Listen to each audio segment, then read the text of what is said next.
do what it takes. And so he's the prime, perfect example of a guy who, well, okay, great. We'll take his contract and put it in the shredder and just write up a new one. We'll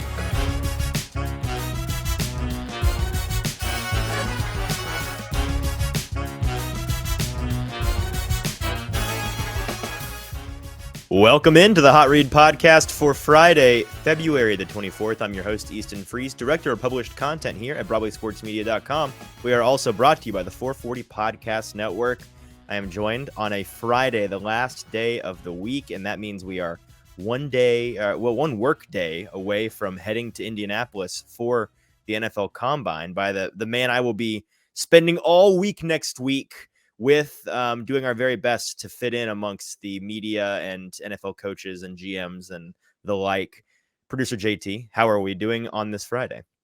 I'm very good. I'm so excited. Every day is just a day closer to next week. I'm super excited. A lot to be done still in that time, but yes. We've been working hard day and night since our last episode, trying to get logistics and everything. And as well as, if you can probably hear my voice and you're watching the video, we now have matching mic set up. So we're up in our game for the Combine and for episodes beyond that as well. We are upping our game for the Combine, our production value. We have been, if you've been listening to the show all week this week, it's not that we've been phoning it in per se, but we've not quite gone all in with our show prep and, doing long shows, getting into the nitty gritty of a lot of these details, because frankly, I'll be square with our listeners who I respect. You guys, you've spent all week paying attention to Titans news, and it's covered almost to the minute by these publications, and then within hours by the radio shows going on all day long and other shows and podcasts and YouTube shows and similar programs to what we put on. And in weeks like this past one, where all of the talking points are in lockstep, there simply is not enough to be talked about outside of the tidbits of news of the day.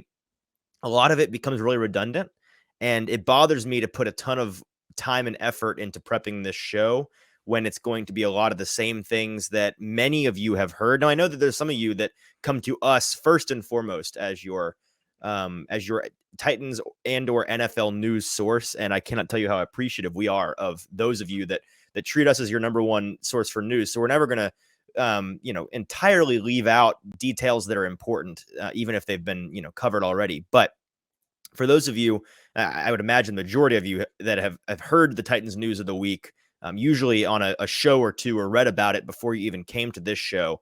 It's also the kind of thing, JT, where there's not a whole lot of personal, there's not a whole lot of subjective elements to the conversation. You know what I mean? Like during the season, you may have a topic that everyone talks about all day, every day for a week, but there's a ton of different angles on it. Well, when it comes to things like the Titans cutting who they cut in the past 24 or 48 hours and offseason ideas for who shouldn't be a free agent, who should be a free agent target for a team, it tends to all be redundant in the sense that people have the same take over and over. And so that is all to say, we don't put a ton of effort into that, especially you and I. We're going to, have the opportunity, unlike many of these folks doing shows here in town. Next week, we'll be doing something that frankly, you're not going to be able to get anywhere else except for maybe a couple of the radio shows that are here in Nashville that'll be there on Radio Row. That I know, I'm sure 104.5 will be there. I'm sure 102.5 will be there. But beyond that, I already know a handful of your regular beat writers from town, your regular shows from town are either taking the year off or aren't being sent to the Combine this year for one reason or another. We are going, so we're super excited about that.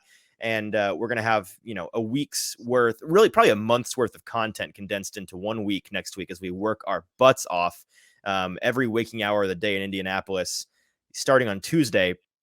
And we're kind of just preparing ourselves for that, to be honest. So that's where we are at today. The last thing I'll say about the Combine real quick that I had on my to-do list was we want to, as a burgeoning show that still has a pretty not niche audience, but a small enough audience that we are still able to pay attention to each and every one of you, your thoughts, your input, your ideas.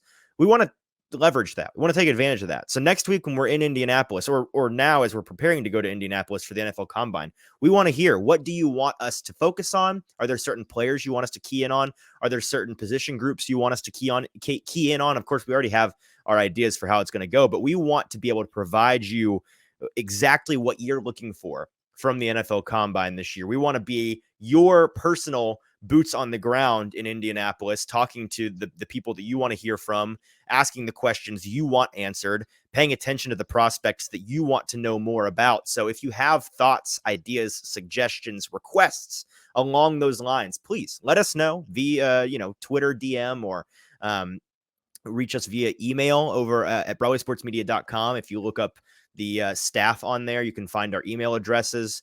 You can always email BroadwaySports@BroadwaySportsMedia.com is another email that I have access to. So send us an email or a DM, or leave us a 5-star review and leave it a 5-star rating and leave it in the review box. We want to hear your thoughts on next week and what you want us to cover. So please help us personalize that coverage for you. Today's coverage, JT, is focusing on all of these things that have consumed the Titans news cycle this week. Primarily the cuts that happened on, what was it, Thursday? My timeline's messed up because I was, I am a reborn man today. I was deathly ill. Me and my wife woke up yesterday, I guess Wednesday morning. We're recording this on Thursday night. We woke up Wednesday morning, and if you can tell by my general demeanor and maybe my voice, I don't sound as lively as I typically am. It's because I still feel quite ill, but compared to yesterday, I feel amazing because I've never been the kind to get sick and spend all day in bed. Even when I'm really sick, I still have to get up and do something with my life. Yesterday was really the first time in my life that I can remember, outside of maybe early childhood, where I was bedridden all day long by this stomach bug that I guess is going around. I heard from some folks that it's been cropping up in schools and with them, and it just blindsided us. I felt amazing Tuesday night. We recorded the show on Tuesday night, had a great night, watched a movie with my wife, and then we went to bed, and both of us woke up at 6 a.m. and it was a disaster from sun up to sundown yesterday. We were miserable. But now I feel great. I woke up today and felt great. And so it was one of those, I guess, 24-hour things where it comes and it goes like a thief in the night. And I'm glad that it's gone, but I wish none of that on all of you. I guess the only positive outlook here is that I got it early enough, JT, that not only will we not have to deal with it, me getting sick in Indianapolis next week, but it's the kind of thing where I'd imagine if I came down with this illness in an Airbnb with you next week, you for sure would have gotten it. And then we both would have been dead, and it would have ruined what would be a great week. So I guess I'm glad we got out of the way. Yeah, miserable. We did that. All of that is to say, I get brain fog maybe because I'm getting super sidetracked here. We're talking about the cuts. Those happened on Wednesday, correct? Is my timeline accurate? Okay. Yeah, they happened the same day as that, because I remember holding down the fort on Twitter, just like That's retweeting right. every single thing. And I texted you. I was like, when the Titans world needed him most, he vanished. And that's when you told me I am deathly ill right now. And I was like, that makes sense. That's right. It was at like 2:00 in the afternoon, and I had woken up from my, I don't know, 5th nap of the day. Still feeling miserable. And I go to my phone and I'm like an hour late on all of these breaking news cuts by the Titans, things that, and we'll talk about this more in a moment, things that weren't unexpected. And anyone that tells you that they are surprising or, revolutionary in the way that we're thinking about this team in the offseason and the way that they're approaching 2023, that person doesn't know what they're talking about at best, and they're a fool at worst. So don't pay attention to them. Don't listen to them. I'm imagining a lot of that sentiment is coming from folks maybe in the national media that don't pay the attention to the Titans that they should, but they still run their mouths like fools. But yeah, we had these things happen, and it's yet another example. JT, how many times has something happened that we need to be paying attention to in our work lives on this show at the least opportune time? I mean, it is always something. I have so much free time some days, and it's a graveyard of information. There's nothing going on. I could spend, an 8-hour block of my day dedicated to any and all news and nothing. And then I have one day where I have, 7 doctor's appointments and a haircut and plans to go to a concert, or I fall deathly ill, and then the entire world falls apart, and I'm supposed to be there to cover it. And it's like, of course, that's Murphy's Law, I suppose. Yeah, so I think Rand just has our number right now. I think he does. This has happened like I think twice he's messing now. with us intentionally. I think he is. Yeah. So we're gonna walk through the 4 cuts that Rand Carthen made yesterday for the Titans. Talk a little bit about each of them, and I have kind of a different angle that, again, you may have heard already this week, but I think deserves reiterating on all 4 of these guys. Let's start with the first one and the biggest one, JT. If you could give us the information on the first cut the Titans made yesterday. Yeah, so the first one that the Titans made was cutting Taylor Lewan. This is one that we kind of talked about. We didn't really see him coming back this past season. Of course, he is one of that he was talking very much early in the offseason on his podcast and podcast alike, in which I believe he said, and I quote, "The Titans are going to cut me." They are going to cut. They are going to cut me, and they did. And he was released by Tennessee, clearing up $14.84 million of cap room there, which 1.793 million of that is dead cap, but it still was the first big cap cut of the day for the Titans. Yeah, so I want to talk briefly on Lewan, and I would be remiss to not mention what his legacy as a Titan is.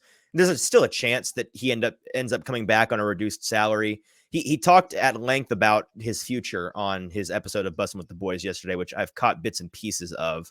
But he already mentioned he has zero interest.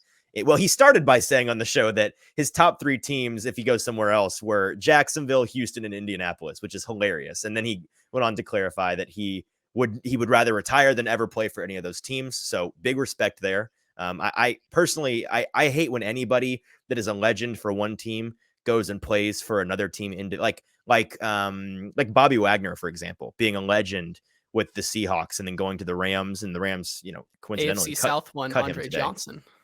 Sure. Andre Johnson was a perfect example of that. I hate that. It feels, it just is weird, like I don't have to explain it. It's just, it is strange. And I don't like it. And so I appreciate him respecting that and not looking to do that. But he did acknowledge the fact that there are some teams that he would consider going to play for if they ended up wanting him, like the Steelers. And it's a situation where I would guess, based on the way that he talked about the health of his knee on that show, he continued to mention that I got to get the knee healthy first. I got to get the knee right first. The Titans, when they released him, designated the release as failure to pass physical. And so that's a technical thing in terms of the process of a release that they have to do. But it also is reflective of the fact that his knee is just not anywhere near the shape it needs to be in right now, and his body's not anywhere near the shape it needs to be in right now to play. So I don't see any team getting him anytime soon. It would be like definitely post-draft, post June 1st. It would probably be some team picking him up at earliest in June or July, and it wouldn't shock me if maybe he becomes a mid-season addition for somebody looking to either replace their left tackle who went down with injury in the year, or somebody that just needs a boost, or a swing tackle or something. That's kind of the most likely scenario, I think, for him coming back and playing football again. I think there's a much bigger chance than anything else.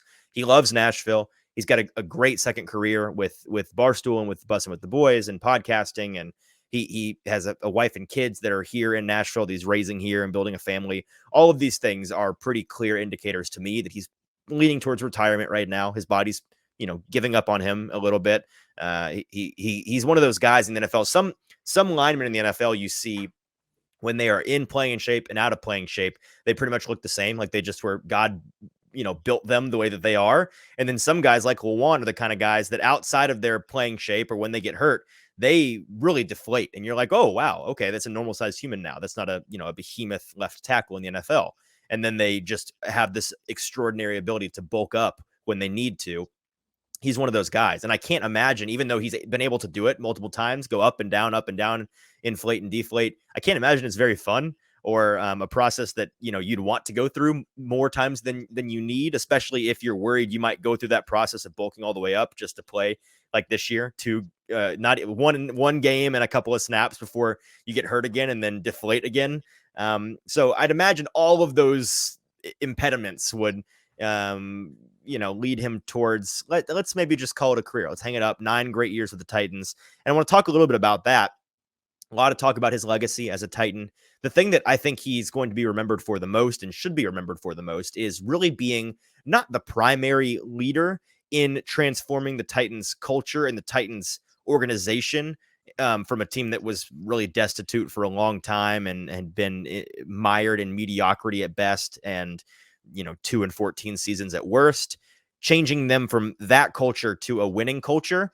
He wasn't the leader in his entire career. I mean, he said himself, he really wasn't taking on a prominent leadership role in the locker room or with his former or fellow, I guess, former players, teammates, until Mike Vrabel had already come in like his first or second year under Mike Vrabel as the head coach. But he is going to go down as the face of that change, the face of that revolution, because he came in and for a couple of years at the beginning of his career in particular, he kind of was the face of this team. He was playing on a team where, the guy who's typically the face of a team, the quarterback, was Marcus Mariota. And, love him or hate him, Marcus Mariota, not a vocal guy, not the kind of guy who is a big leader, I'd say, in front of the media or in front of a microphone or outside of the locker room. One could argue whether or not he was a leader inside the locker room or inside the huddle, but he's at least not one when it comes to his outside perspective. And he's not the kind of guy to really be the face of a team. That left the next biggest personality in the room, and that was absolutely Taylor Lewan from start to finish. He was, for my money, really the face of the team from being drafted in 9 years ago, so 2014, I suppose. From then until the Titans, not even until the Titans drafted Derrick Henry, but until he got good. So I guess once the Titans moved on from DeMarco Murray and gave Henry the reins, and he really took off and became the face of the franchise. What was that, 3 years ago? Taylor Lewan spent a good 5 or 6 years as the face of the team, and he was the face of the team again from that transition of bad team playing under bad coaches with bad personnel. Your best receiver is a tight end in Delaney Walker. You've got bad quarterbacks and a kind of a revolving door at GM and head coach. And then, you bring in John Robinson, you bring in Mike Vrabel, and they make that change to Ryan Tannehill. And then they slowly become this team that hadn't had a losing season in 5 straight years until this past year's injury luck just destroyed them. And so he gets credit in the pantheon of Titans history for being that guy who was the only constant in the locker room through all those years. For a long time, it was he and Brett Kern were really the only guys of any tenure in the Titans locker room. And then Brett Kern moves on after 2 seasons ago. And now it looks like Taylor Lewan almost certainly is going to be done with the Tennessee Titans and probably with his NFL career. There's been a lot of talk about, Ring of Honor. Do the Titans consider putting him in? Does he go down as the greatest Titans left tackle of all time? I understand folks wanting to, honor and respect the legacy of a really good player. And he was a great player for the Titans, but at best, he's really the third best left tackle in the history of the team. There are other guys that have played for the Titans on the offensive line that were for sure better than he was. He earned a number of Pro Bowls, which are great, but as we've stated before, really don't mean anything, increasingly so over the years. He never was a first-team All-Pro, which is what does matter. He I believe, made a couple of second teams. JT, if you wouldn't mind fact-checking me on that. I think he had a second-team All-Pro or two in there, but I know he didn't get a first team.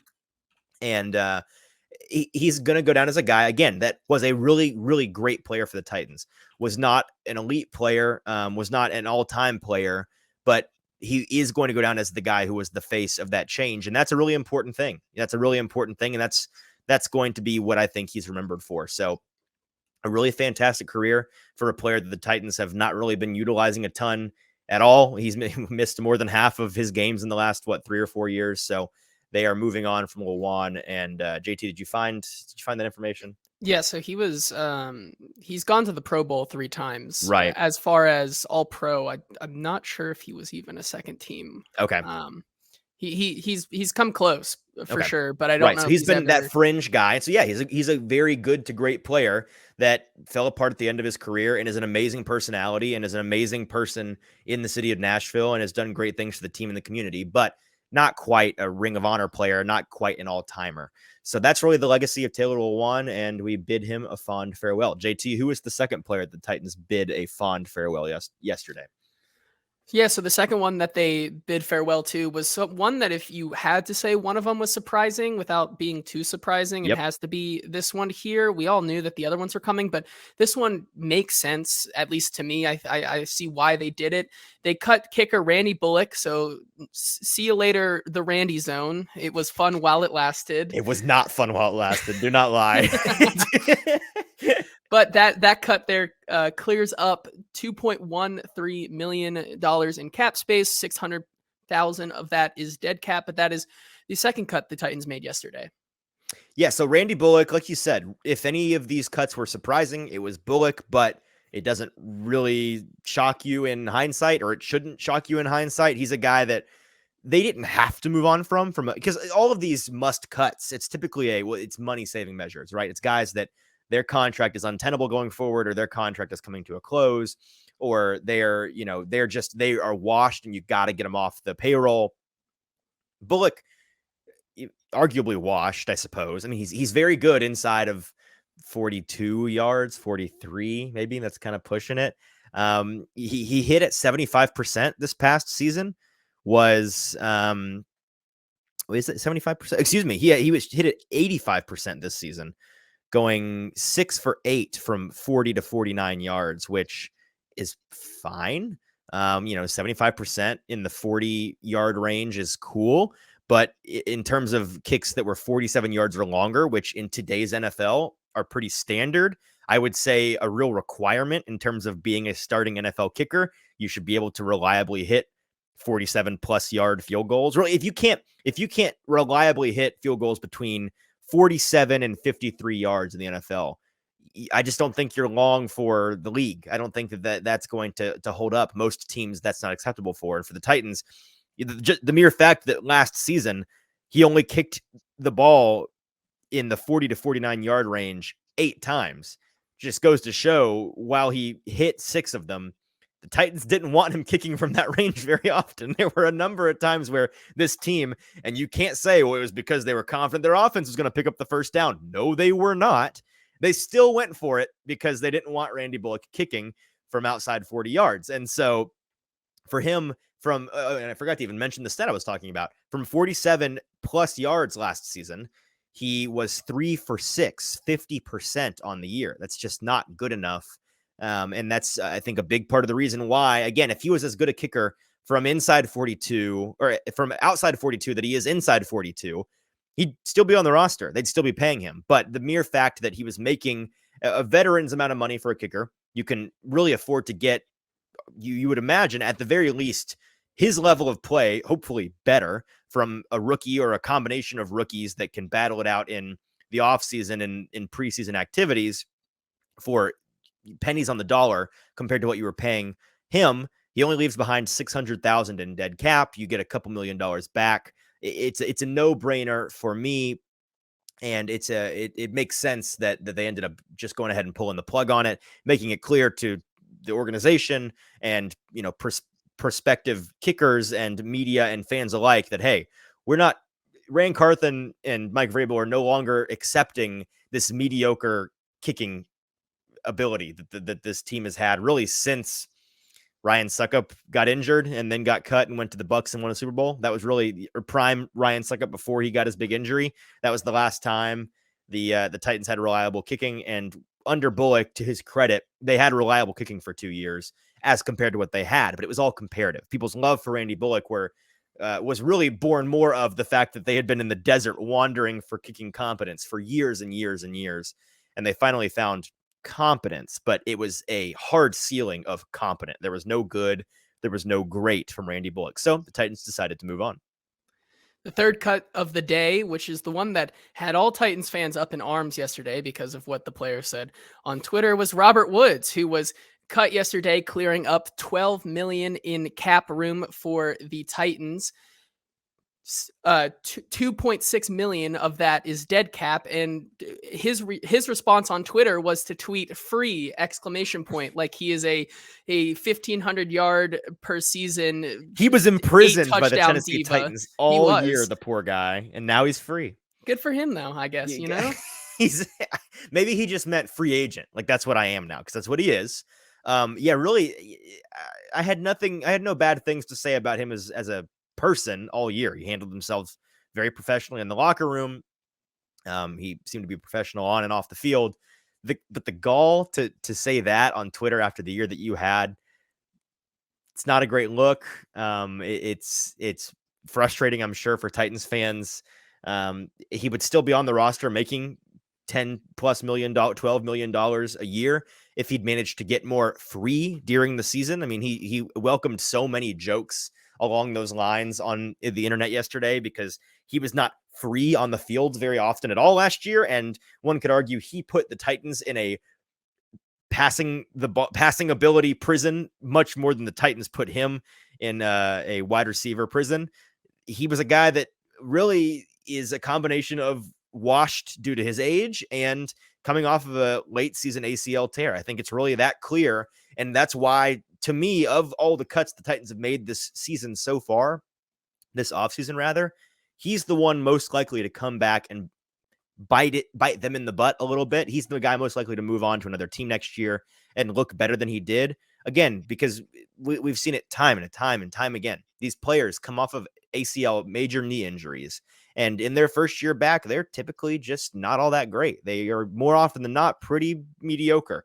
And then if they've still got it in them, and at his age, you never know. Maybe this just marks the end of his ability, the end of his career. But if he still got it in him, got a little juice left, you could totally see him now a year removed from that first year off the injury, going to a team, especially if he can go to a team that can be a little bit more patient with him, play him in a more proper role. Because another part of this season that led to him being really disappointing was he was, like many Titans wide receivers in the last 2 years, forced into a wide receiver role that he was not capable of fulfilling. He was forced to be the Titans wide receiver 2 or wide receiver 1 for most of the year. And that's really not where he's at this point in his career. He's a wide receiver 2 on his best day, really a 3 when you have a roster where you can comfortably slot him in where he belongs. And the Titans weren't able to do that. They were not able to do that. And that's why he ultimately failed, in addition to the fact that he's just not very good at the moment and maybe not very good anymore, period. I could totally see him going to like a Kansas City next year and being a wide receiver 3 or 4 and matching his production and having a much higher efficiency and looking better. And that's not that shouldn't shock you. It shouldn't shock me. It shouldn't shock anybody because, again, he's coming off of that injury. But the bottom line is the Titans made the right move. Even if he goes off for 1,500 yards next season, the Titans made the right move to not pay this man $12 million next year. Absolutely. So he was an easy one to cut. The final cut of the day is Zach Cunningham, the inside linebacker for the Titans, who many speculated was probably going to get cut, if not even sooner. He was one of those guys that you pointed out was kind of on Vrabel's 8-4 list. He is released by the Tennessee Titans, clearing $8.92 million of cap space. 4.5 of that is dead on the total there. So happy trails, Zach Cunningham. Not much to say. Yeah, I don't have a ton to say about Zach Cunningham.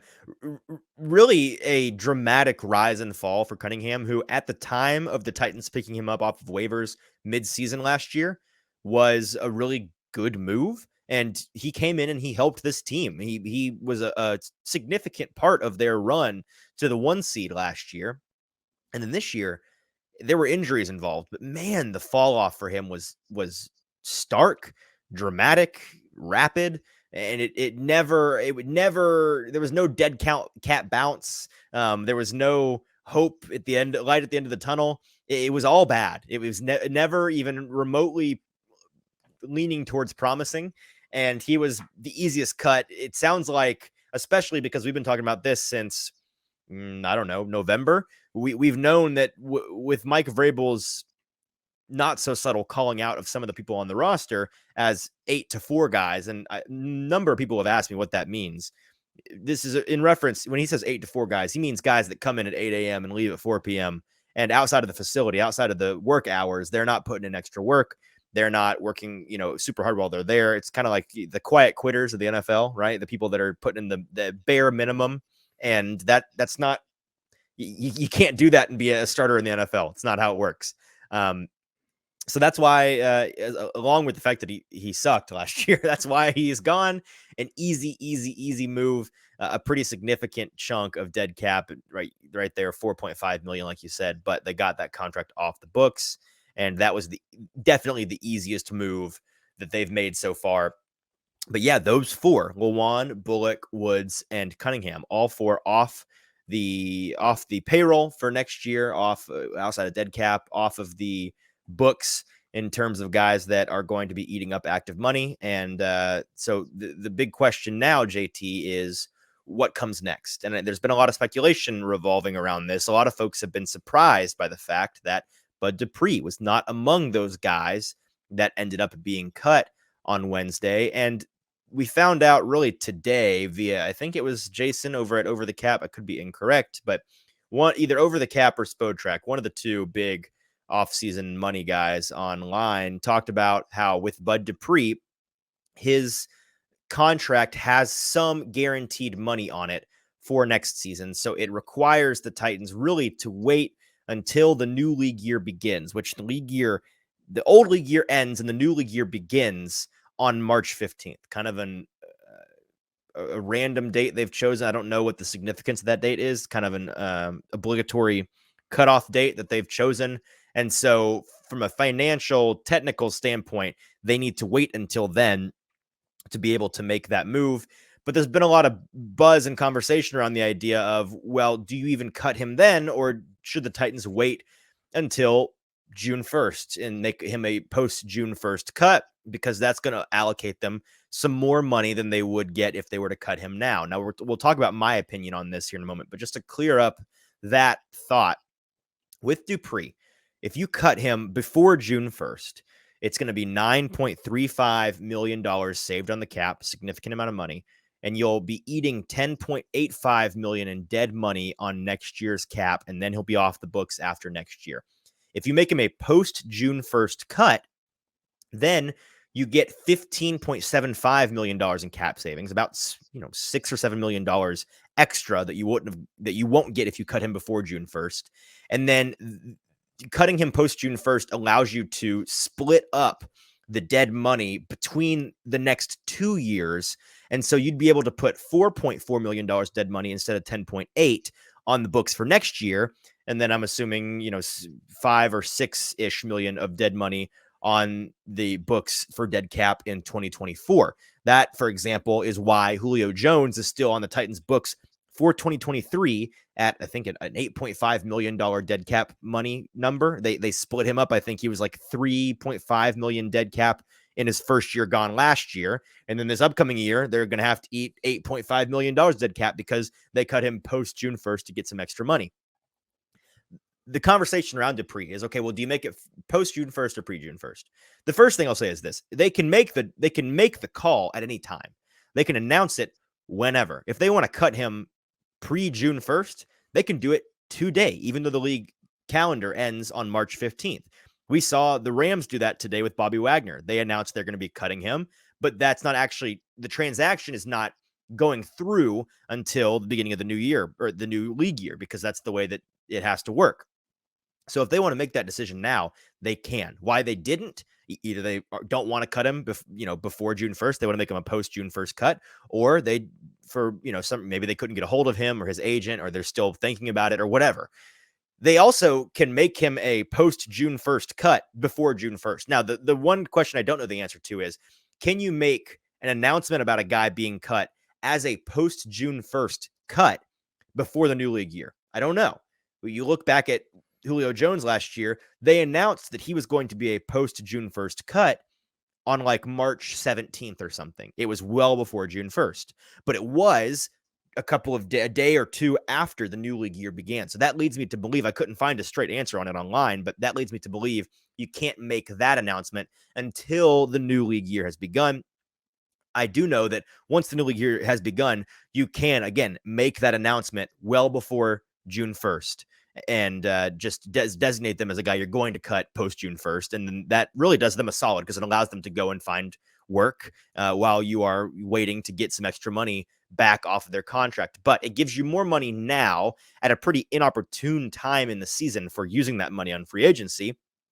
And it kicks the can down the road a little bit. It hurts you later with having to split that dead money up between the next 2 seasons and eat that on the cap. Sometimes it's beneficial. And with a guy like Julio Jones at the time, that felt like the right thing to do.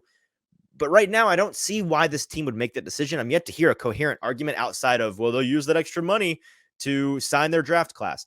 Draft classes don't cost that much money, guys. Like, when was the last time you heard about a team struggling to sign their draft class because they didn't have enough cap room? That doesn't happen. These guys, they're on the rookie contracts. Their cap hits are dramatically lower than any other veteran on the team. They're pennies on the dollar. They're all sub $1 million for the most part, except for the very top guys, the quarterbacks, and the first rounders. So that argument doesn't really hold much water with me. This team now has a good chunk of change in total cap available. And they also, I think really the quiet answer to this debate, JT, is if you think the Titans should wait and make him a post June 1st cut, it is because either consciously or subconsciously, you think that they are already not a competitor for next year.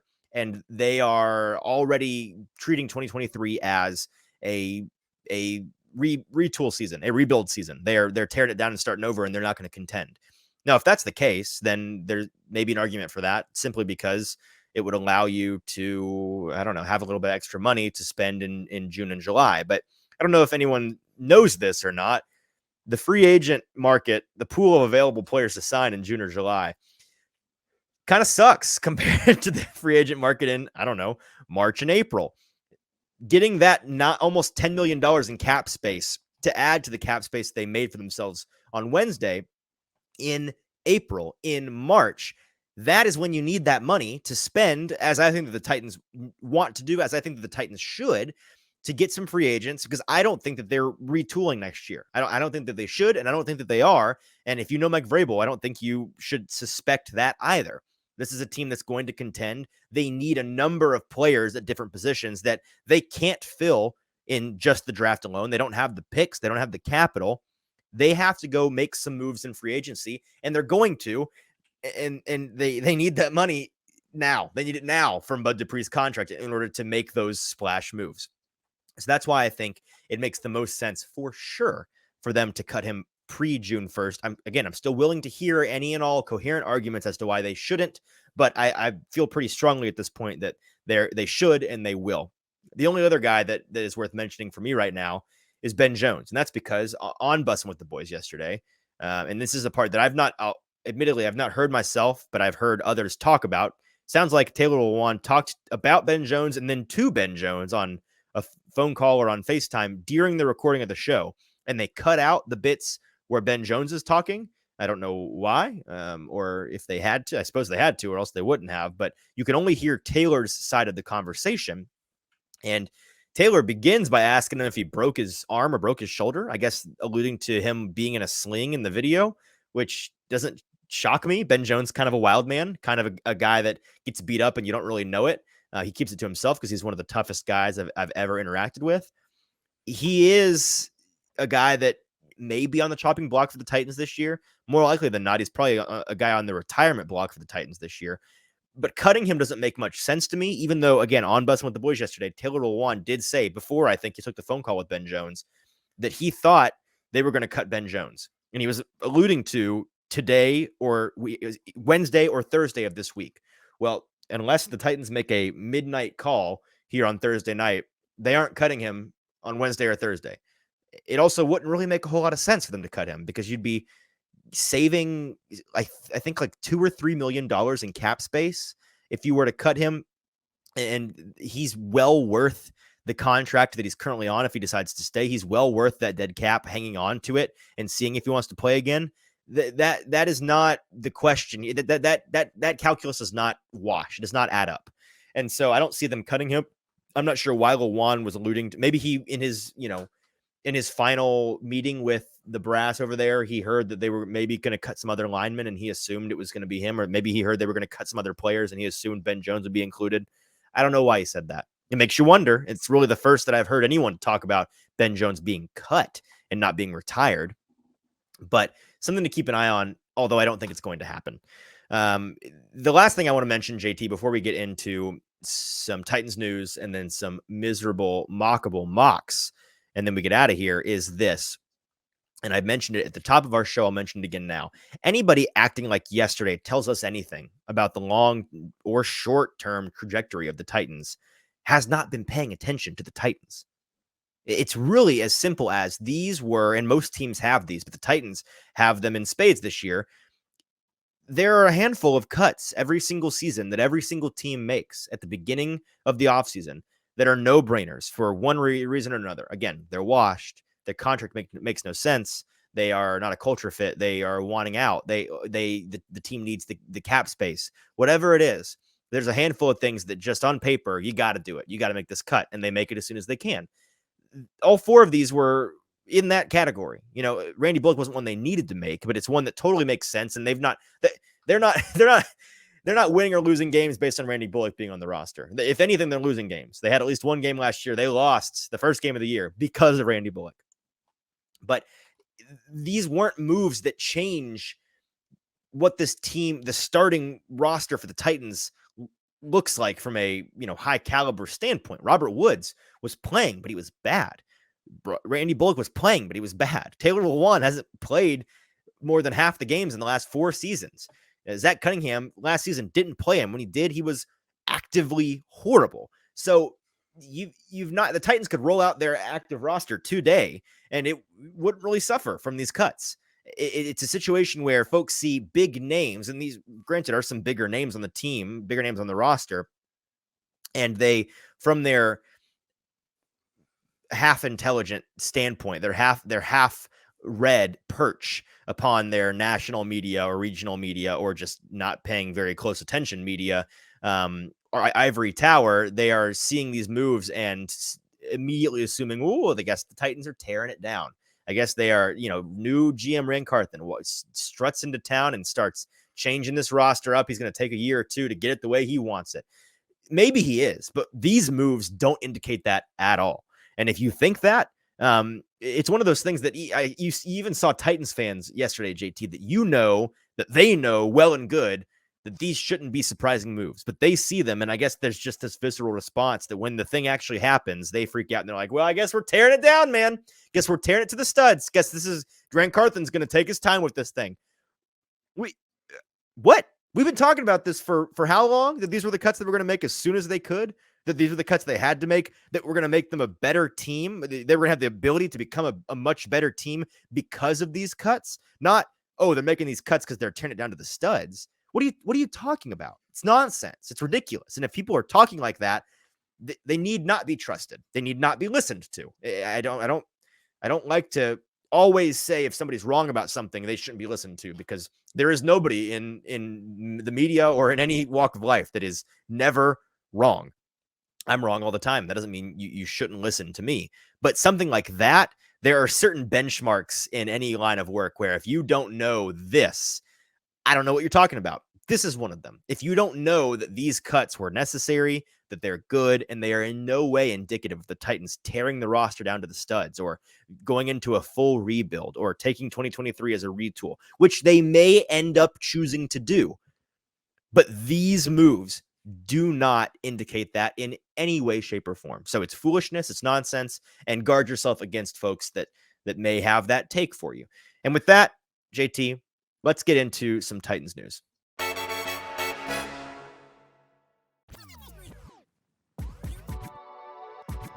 Let's jump into the news. And as you alluded to earlier, another player that got announced to be cut, but isn't exactly cut yet before the new season, is Bobby Wagner. He's being released at the end of the calendar year by the Rams, and he will be officially a free agent and is searching for a team that most likely has Super Bowl aspirations. He's not looking to join a team in the rebuilding phase.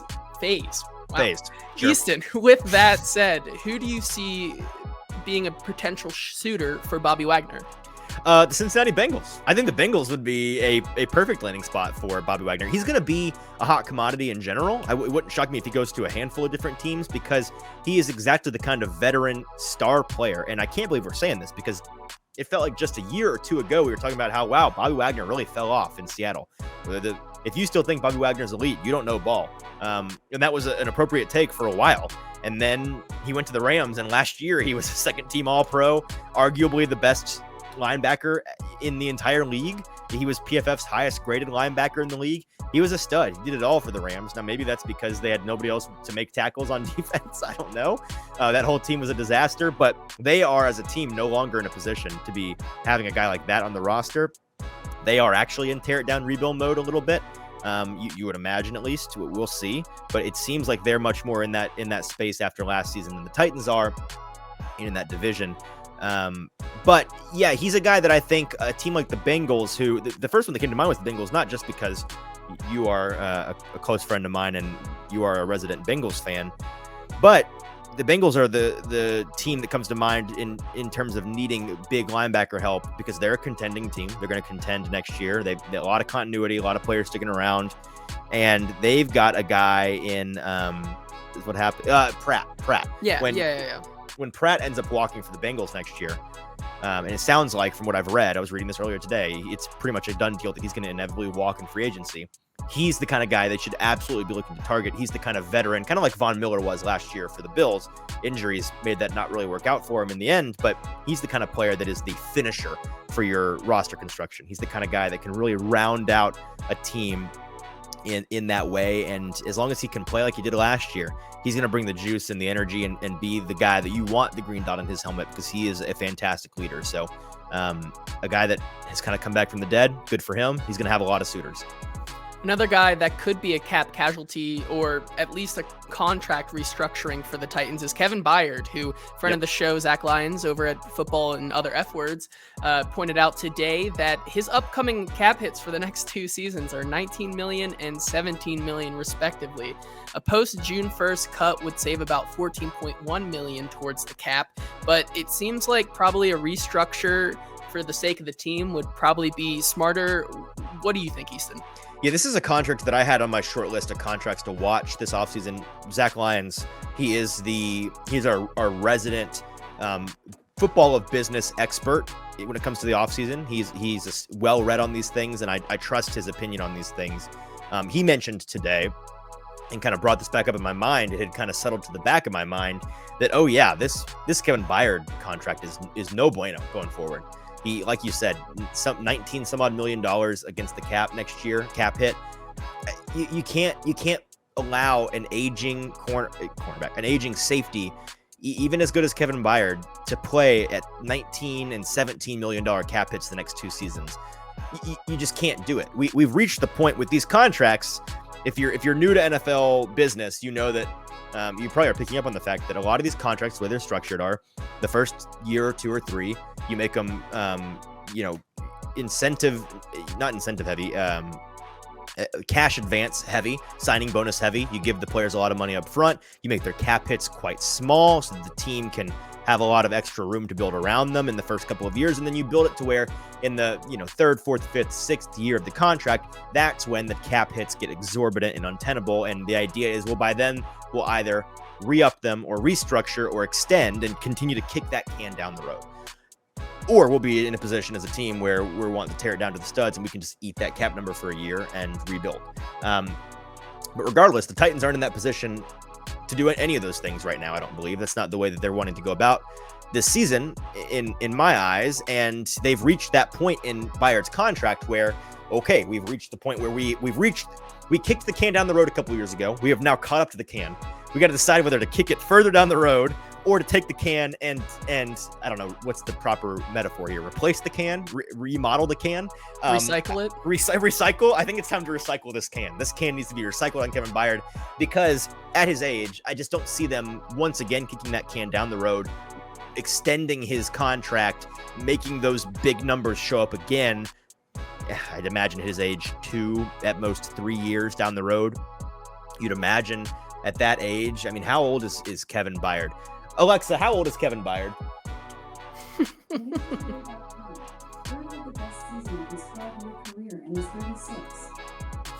that right? 36? That can't be right. Alexa, you're lying. Let me look. Well, you look it up. I trust. Yeah. He's 29. You. 20. Yeah, that's the last time I ever trust AI on this show. I thought it was going to be a cool tech integration moment, and then you just lie to me like that. I think she said Bird too. Who are we talking about? Are you talking about Sue Bird, Alexa? I think she's talking about Sue Bird. Look up, see if Sue Bird is 36, because that's what I think she said. Bird. Anyways, yeah. No, Sue Bird's 42. Who are you talking about, Alexa? Who are you talking about? I don't know. But regardless, 29, not ancient, but in terms of, an elite defensive back in the NFL, getting close to ancient, getting really close to the wrong side of 30. You can't extend him and then have him be another $19-20 million cap hit at age 33. That's not going to work. And Rand Carthen, as the new GM of this team, isn't looking to be in a position to tear it down in 3 years and just eat a big cap number. So this is, of all the contracts on the Titans payroll right now, the most likely in my eyes to be the one that just gets, again, the can gets recycled and we buy a new can, because this is a guy who has always been a team leader, has always been pretty team friendly, willing to redo his contract, willing to do what it takes to keep the championship window for himself and his favorite hometown team alive. He's long expressed his desire to play his entire career here and retire as a Titan. Guy played locally at MTSU. Like, he is a Tennessean through and through in his football career.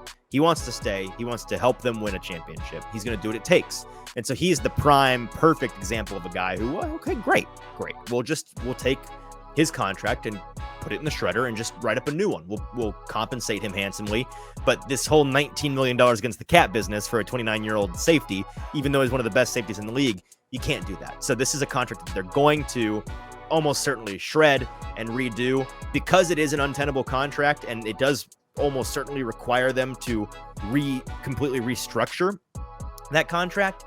That does mean that there's a chance that if the sides, the two parties can't come to an agreement here, there's a chance he's another cap casualty that gets cut. There's a chance that he's on the trading block. There's a chance that he's not back. That number makes the offseason contract negotiations kind of tenuous. And that's something to pay attention to. But for him in particular, of any of the guys, the Titans are going to do their very best to keep around and to make happy. He's got to be at the top of the list. So I wouldn't. My concern level for Kevin Byard remaining in Tennessee is at a 3 or a 4. I would be pretty surprised if he doesn't remain in Tennessee. But that contract has got to go. Finally, to round out our news segment, the books have given out their team odds for where Ryan Tannehill will be in the 2023 season, and it's a little interesting. Not what you would expect if you were just going to guess and not look at these. So of course we have the Tennessee Titans here at plus 125 with about 44.4% implied probability. Next up, the most likely team to land Ryan Tannehill other than the Titans is the Carolina Panthers at plus 275 with over a 25% implied probability, which is a little interesting. And then next, the New York Jets at plus 400 with a 20%. Las Vegas Raiders at plus 650 with 13%. New York Giants at plus 1,000 with 9%. And then the field at plus 1,500 with 6%. Yeah, I mean, it's either Titans, Jets, or the field there, man, because those are all dumb and bad, and it's not the only. I'm gonna stick to our guns here. It's the Titans. He's staying with the Titans. But if he's not, it's the Jets or it's somebody random. Those other teams don't make any sense for reasons that I won't go into, but you can figure them out if you have a brain and pay attention to the NFL. Weird odds. I'm kind of surprised by how low the Titans odds are, but once again, I guess I'm kind of not, merely because this is the time of year people are willing to go against their best judgment and essentially donate to these sports books because they give them juicy odds on longer shot things to happen like this. This is, I think, bordering on another instance of that. There are some bets where it's like, oh, this is a I text you all the time about these donation bets. I tweet about it sometimes. These books put on these deals or these specials, or they're promoting a bet. Pretty good rule of thumb. If a book is promoting a bet, they're probably going to win money off that bet, which means you're going to lose money off that bet. So maybe don't donate to sports books. They have enough money as it is. They win enough of your money when you're trying as it is. This is one of those that's kind of, I've got it red flagged in that regard. Again, I think he's gonna be a Titan. If not, I think the Jets are the most obvious answer. And that's going to do it for our news segment today. All right, that's about it for today. JT, I have not even looked at this, but you've pulled this together for us. We started our miserable mocks all call what was it, Monday or last Yeah. Friday? Yeah, Monday. Okay. On Monday, we talked about how the PFF mock draft machine, the draft simulator they have on their website, is a very nice tool and very helpful and very fun. But it is far from the gospel truth, and like most things in life, should be taken with a massive grain of salt. This is no exception. This is an instance of a game that can be rigged if you know what you're doing, and it can delude a lot of folks into thinking that a team can get away with a lot more than they actually can because it's willing to let you trade and win trades that are ridiculous and would never happen.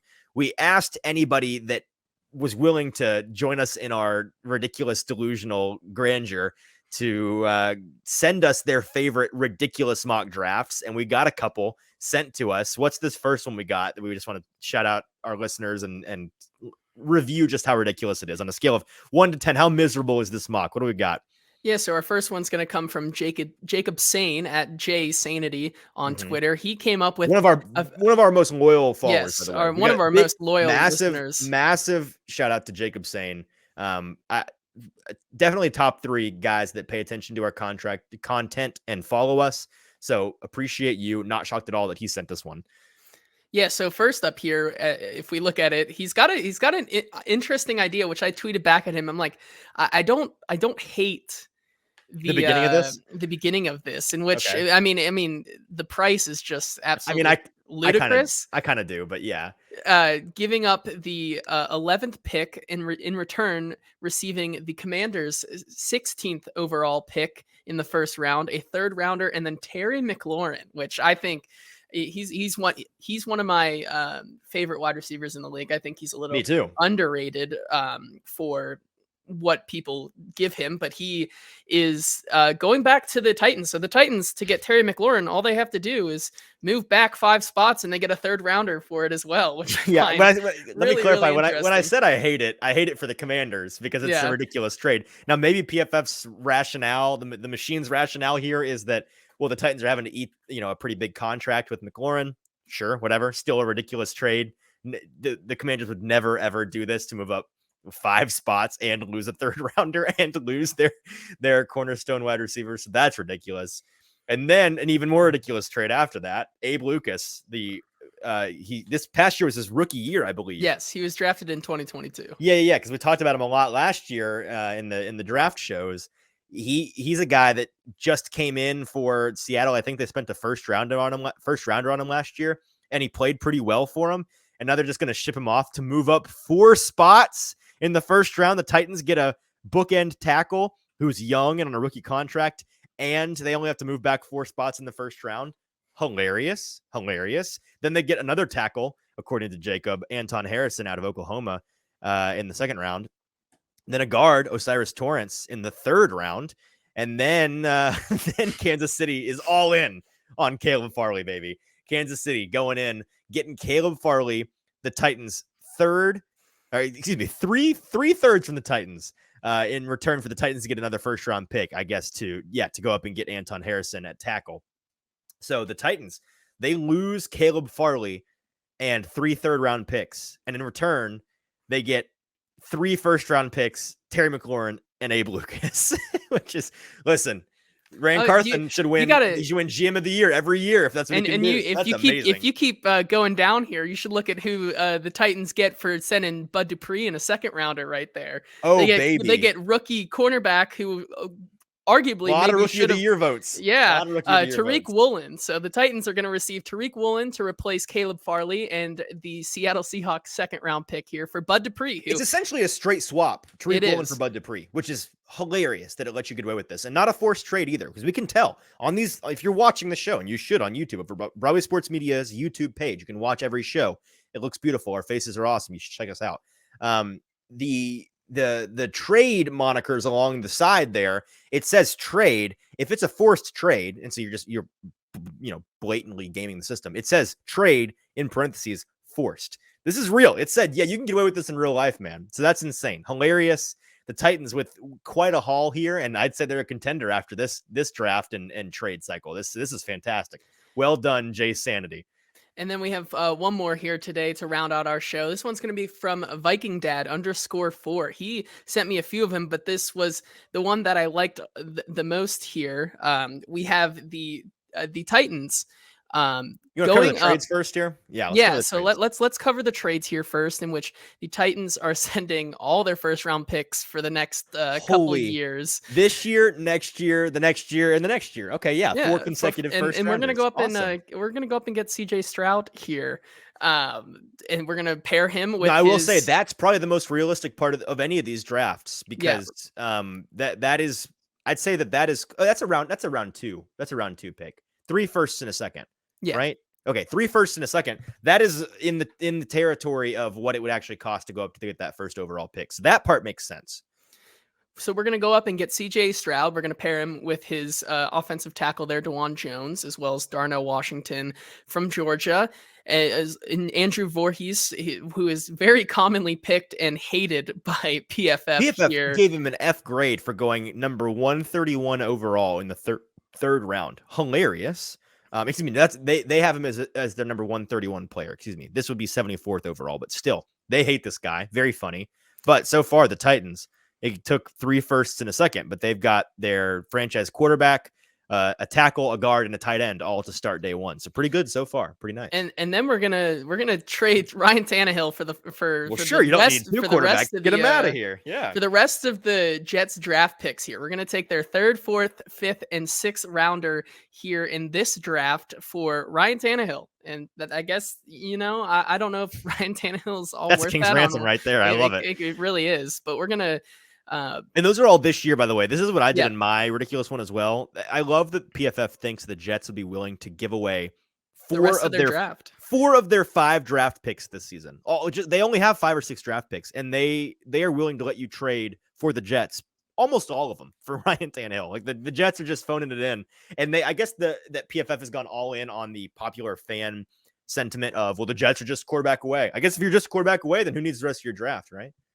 Exactly. And so the Titans are going to find 2 more wide receivers to pair with Treylon Burks and Marvin Mims from Oklahoma and Jonathan Mingo from Mississippi. Like it a lot. We get a Riley Moss from Iowa, another tight end in this draft. We're taking 2 tight ends in this draft. Is the prince that was promised, does he mean nothing to you people? What are we doing? What are we doing here? Stop it.